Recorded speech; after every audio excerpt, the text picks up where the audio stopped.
In the name of Allah, the Beneficent, the Merciful, I bear witness there is no God but Allah, who came in the person of Master Fard Muhammad, to whom praise is forever due. We thank him for raising in our midst the promised Messiah and predicted Christ, the most honorable Elijah Muhammad. And we thank them both for their mercy in our midst, their perfected representative, the Honorable Minister Louis Farrakhan. I greet all of the brothers and sisters here tonight. Assalamu alaikum. I know that you enjoyed your discussion, and we did definitely in our circle.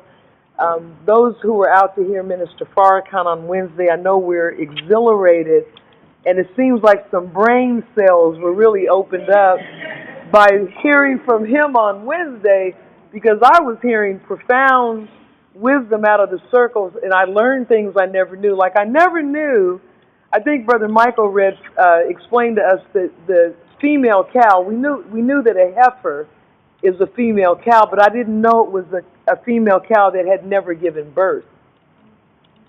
And he explained in terms of a perspective of black people being that heifer, that cow that had never given birth, because a woman can't give birth without the agency of a man. And God is a man, and God had to come himself for this nation to give birth. And it was just a beautiful thing. So many beautiful things were said.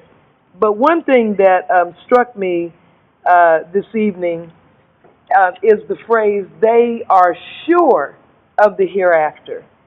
And I know all of us are pondering over, why is it that we are so slow to move with Minister Farrakhan and to carry out the directives of Minister Farrakhan? There's a part of us that loves him and is desirous of following his guidance because we're aware of this divine truth. We feel it in every fiber of our beings. But the question becomes, are we sure of the hereafter? The human being is by nature result-oriented, goal-oriented. The human being does everything that we do with the motivation of achieving something. We don't just engage in activities day after day, week after week, month after month, year after year, and there's no result from it. So we are always focused on a goal. The question is, what is our goal? And the Honorable Elijah Muhammad warned black people in the 1960s, do not fall for the hypocritical offer of integration. And of course, black people fell for integration, and it's at the root of most of our ills today. And Brother Darius and I were just back there talking about the latest sweep of killings in America, this time by civilians, Klan members, white supremacists, just running up on black people, cutting a sister to death, stabbing her to death, shooting a brother, shooting a sister here and there. And what's fueling it is it's rooted in the release of the pent-up hatred by the election of Donald Trump, but it's fueled by the fact they are getting away with this. And he told us in his speech in Newark, the last day of atonement, either separate or die, separation or death. But our goal, if our goal is to reach comfort in Satan's world, see, we have to stop trying to find a place in the Caucasian's reality. Because that's right, get out, like the movie, get out. There is no comfort zone in white America. And the thing about white America, it's slated for destruction. So I don't care how many cranes and skyscrapers and multi-million-dollar condominiums you see going up in their private jets and all of the wealth they appear to be having. The Honorable Elijah Muhammad said, we've become so enamored of the Caucasian's world, we think he has an advanced civilization. His civilization is backwards. It does not even approach what the black man can produce. His transportation system. You know, we think of the jet plane, we're like, man, this is the bomb, this is awesome. But in our reality, to have to rumble down a runway like the Flintstones and reach a certain speed and then lift up and you're shaking and you're like, oh Allah, please bless us with a safe takeoff and a safe landing. You're not going to feel like that on a baby plane. You're not going to wonder, is this thing going to make it? Their healthcare system, their food, everything about their world is defective and backward. And so we have to fight the gravitational pull of their world because it looks good, but as Miles Davis' song said, compared to what? So compared to being in the hold of a slave ship, we're living good. But it's technology. You know, because of technology, we have indoor plumbing, we have electricity, we have a flat screen television, et cetera, et cetera. So we're not living, 99% of us not living in a cabin in a cotton field in Mississippi. But if you look at go pick up some of these magazines that cost $20. With the thick, glossy paper, you know, that I read on the airplanes and in the lounges and stuff. And look at how white people are living. We are at the rock bottom of society, and we are struggling to make ends meet. Well, I'm middle class. If you have to think about a bill, you're not middle class. Mitt Romney messed up and gave it away when he ran against Barack Obama. He messed up and said you have to have a minimum in a family of four. You have to have a minimum of $200,000 a year. Now that was what, 6 years ago? So it's got to be 300 now. Because inflation is moving, and they are literally trying to run us out of Chicago and being effective at it. If we don't wake up soon, I mean, the beast is coming right up Stony Island. In case you haven't noticed, his little offspring down there in that lab school at the other end of Stony Island. But we have got to change our posture. See, the minister is the minister because of obedience to his teacher and staying on that straight path that in Surah 1 we pray Allah to guide us on. But as the study group facilitators were talking about, Allah is not unclear in the right way. And he says in the Quran, the right way is distinct from error. So we are making that choice. As one of the brothers said, the devil is going to say to us, and it's in the Quran several times, I only called you. And you came. I had no authority over you. So he dangles his little treats and trinkets and his freakish, bizarre way of life. Look what we got, a pair of Nike shoes. It's really sick, crazy, useless, nothing stuff.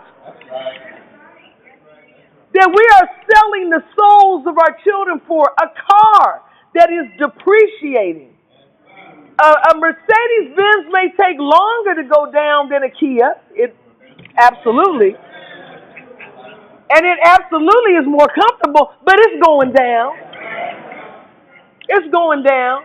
So very quickly, I just want to read this quote that actually appeared in one of Mother Tynetta's articles in Unveiling the 19, but she in turn was quoting Minister Louis Farrakhan. And I just want to read these words from the minister.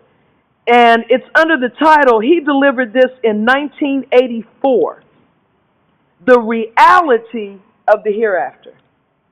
This is an excerpt. Take the key of the knowledge from the Messiah and close the door on an old world that has given us all so much pain, and open the door with that key to a better world. In that world, we will live as black, brown, red, yellow, and white, and there will be no longer a need to mention color again. In that world, you will never be judged by the color of your skin, but your deeds and intentions. In the world that is beyond this one, of your character. In the word, you will be judged by the content of your character. In the words of Martin Luther King Jr., in that world, you will not be judged by your sex. You will be judged by your righteousness. In that world where we can live together in peace, there will be no insane asylums, because there will be no need for anyone to go crazy. The pressure on your brain today is from the sin and weight of a world that is falling. When you live in accord with the natural laws of the universe, when you eat the right foods and the best foods at the proper time and think the right kind of thoughts, you will not set up dis-ease. You can live like the trees and become firmly planted by the Lord. You can live until you get ready to die. The hereafter is a word made by joining two adverbs. One describes the place and the other describes the time. The hereafter is here on the earth, after the wicked have been removed from power. That's what I wanted to reach. What is the hereafter? Right where we are. After the power of Satan is broken. And the Honorable Elijah Muhammad said two things, and the minister has repeated it. Brother Jabril writes about it. Number one, nothing of the current world will exist in the hereafter. Nothing of this world. So to invest ourselves in and get caught up in the knowledge and material aspects of this reality, you and I are really holding ourselves back and condemning ourselves. Because if we attach ourselves to anything of this world, then we're taking ourselves out of existence. Number one, nothing of this world will be there. Number two, he said we will have unlimited progress. The white man has made us believe that there has to be suffering. He has made us believe that there is a limited amount of everything. And this is why we have to fight over everything. This planet can support more than 50 billion people. There are 5 billion people on this planet, 1/10 of what it can support, and there's hunger, there's homelessness, there's disease. That is because the enemy of God has not been broken. Now, lastly, I'm going to say this, and what is going to break his power is our self-mastery. We're coming to a letter soon in this study guide that the minister writes, and he states that when we attain self-mastery, there will be no more devil. Because the devil is the product of the rebellion of the black man. The brown germ, which had no function, took on the function of rebellion. And when we submit our will 100% to Allah's will, it will disappear, both internally and externally. Now, you heard him say black, brown, red, yellow, and white, because there will be a few white people we've been taught this, that will make it into the hereafter because of righteousness and a desire to submit to do Allah's will. Their time on earth will still end. It's still finite. They cannot be here forever because they're the made people. But some of them, because of doing good and assisting the black people. Because we will be, what did Allah say? What did He say to Abraham about his seed? He would deliver us with what? Empty-handed? No, with great substance. So when we make this break, and the minister said, we'll take 8 states. Now when I went down to Birmingham the other week, and we had a town hall meeting on separation, I'm telling you, black people are ready. They are sick and tired of Satan. The problem with us is, and I'm talking about me as much as anybody, we're not fully committed. We're not, as the minister said, all in. We got to stop treating the nation as an extracurricular activity.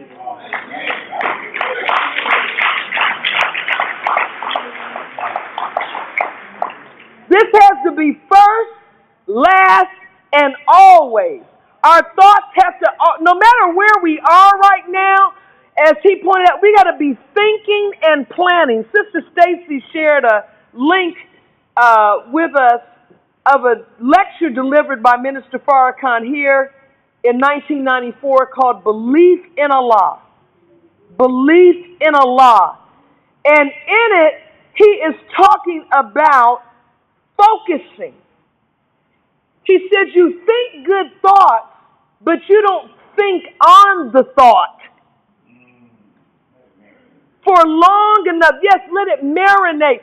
You know, you gotta let it evolve and grow, like when the sperm and the egg touch. And as he said, when a woman is pregnant, you say she conceived. So you conceive of an idea, but just like conception is the beginning of the baby, but it's not the baby. So if she doesn't move through that pregnancy, those 9 months successfully, then that conception will never result in a birth. Well, that's the case with our ideas. We have thoughts, but we don't nurture the thoughts into an idea. See, we're not taught that Yaqub had a determined thought. Right. Yaqub had a determined what? Idea. He allowed his thoughts to develop into an idea, and once the thoughts became an idea, then you begin to plan and arrange forces. You're a God. So whenever you say to a thing, be, it is. But as he teaches, not abracadabra, but you begin to arrange forces. We need to be writing, we need to be thinking, focused, writing down our thoughts, making plans, and then moving about. This thing will happen if we make it happen. So may Allah bless us all with love and the light of understanding. Thank you for your patience. Assalamu alaikum.